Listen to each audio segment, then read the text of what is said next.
netgi patį didžiausią negatyvą, katras ateina tau gyvenim, galim paversti pozityvų. Bet koks negatyvus, katras ateina į tavo gyvenimą, yra galimybė tai pastebėti.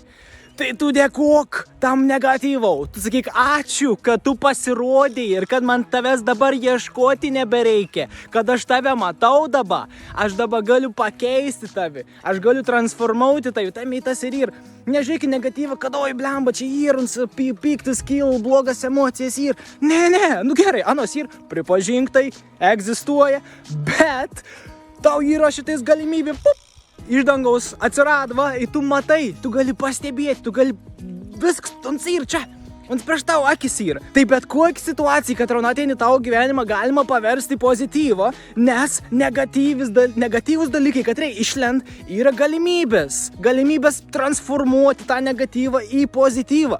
Tai kasgi bebūtų gyvenime, visada negatyvus reiškia tai, kad tu šitais gali pastebėti šitą dalyką ir gali transformuoti šitą dalyką, gali pakeisti savo gyvenimą. Viskas.